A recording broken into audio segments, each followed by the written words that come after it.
এই তোমারে পূজোর মার্কেট করতে টাকা দিছি, তুমি খালি হাতে আসছো কেন? মার্কেটে গেছিলাম, যা পছন্দ হয় তা আনলে তুমি মারবা, তার জন্য আনি নাই। তুমি পছন্দ করে আনবা, তুমি পরবা, আমি মারবো কেন? তা কি পছন্দ হয়েছিল? মার্কেটে আসা সুন্দর সুন্দর বৌদিগুলা।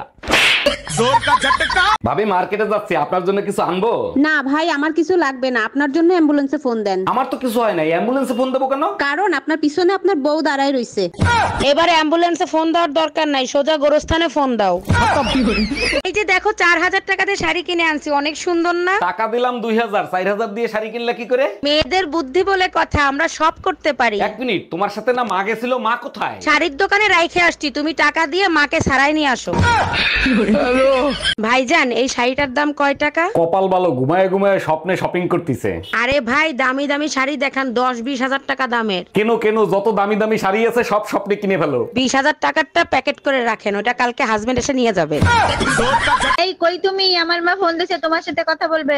হ্যালো বাবা অরুণ, এবার পূজায় আমার মেয়েরে কি মার্কেট করে দিছো? না মা, এবার ব্যবসার অবস্থা ভালো না, এবার পুজোর মার্কেট করতে পারবো না। পূজোর মার্কেট করে দিও, ও যদি দুর্গা রূপ ধারণ করে অসুর বধ করতে 1 মিনিট সময় নেবে না।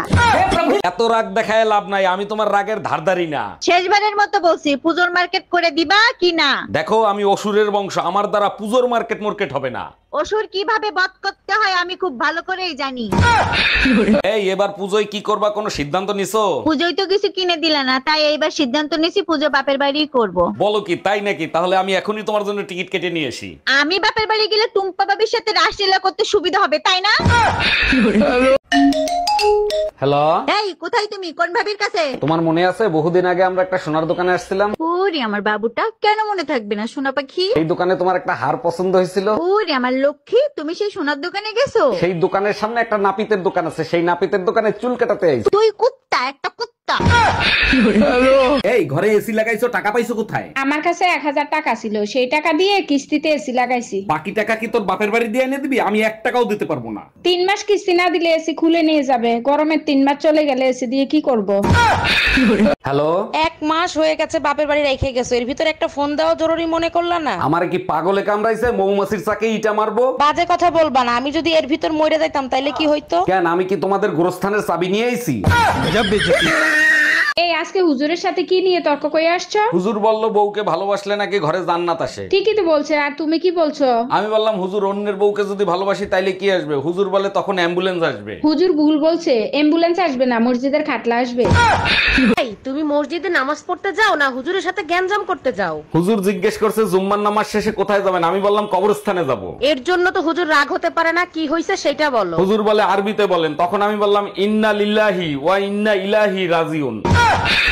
এই তোমার উপর রাগ হয়ে হুজুর নাকি মসজিদ ছেড়ে চলে যাচ্ছে, কি করছো তুমি? হুজুর বয়ান দেছে, আইসো একা যাইবা একা, কেউ সাথে থাকবে না। ঠিকই তো বলছে, হুজুর রাগ হয়ে চলে যাচ্ছে কেন সেইটা বলো। আমি শুধু বললাম হুজুর 2 জন ছাড়া কেউ আসে না, আর 4 জন ছাড়া কেউ যায় না। এই মসজিদের হুজুর তোমাকে অপমান করছে কেন, কি করছো? হুজুরকে বললাম হুজুর স্বপ্নে দেখি কোরবানির গরুগুলো সব জান্নাতে খেলাচ্ছে, আমাদের গরুটা কেন ল্যাংড়াচ্ছে? তারপর হুজুর কি বলে অপমান করলো? হুজুর বলে ল্যাংড়াবে না তো কি করবে, গরুর এক ঠ্যাং তো এখনো ফ্রিজে রেখে দিছোস।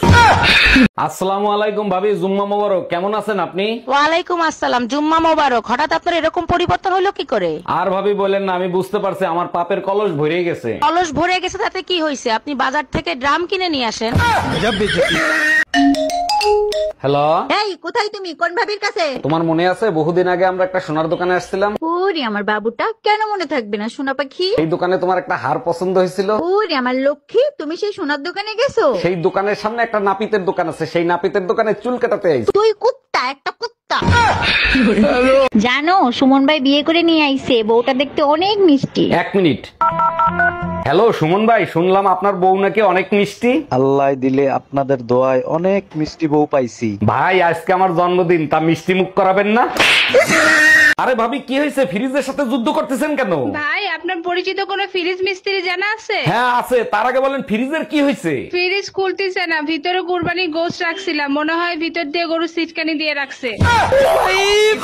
এই ঘরে এসি লাগাইছো, টাকা পাইছো কোথায়? আমার কাছে 1000 টাকা ছিল, সেই টাকা দিয়ে কিস্তিতে এসি লাগাইছি। বাকি টাকা কি তোর বাপের বাড়ি দিয়ে এনে দিবি? আমি 1 টাকাও দিতে পারবো না। 3 মাস কিস্তি না দিলে এসি খুলে নিয়ে যাবে, গরমের 3 মাস চলে গেলে এসি দিয়ে কি করব? হ্যালো, 1 মাস হয়ে গেছে বাপের বাড়ি রেখে গেছো, এর ভিতর একটা ফোন দেওয়া জরুরি মনে করলা না? আমারে কি পাগলে কামড়াইছে? মৌমাছির চাকে ইটা মারবো? বাজে কথা বলবা না, আমি যদি এর ভিতর মরে যাইতাম তাইলে কি হইতো? কেন, আমি কি তোমাদের গোরস্থানের চাবি নিয়ে আইছি?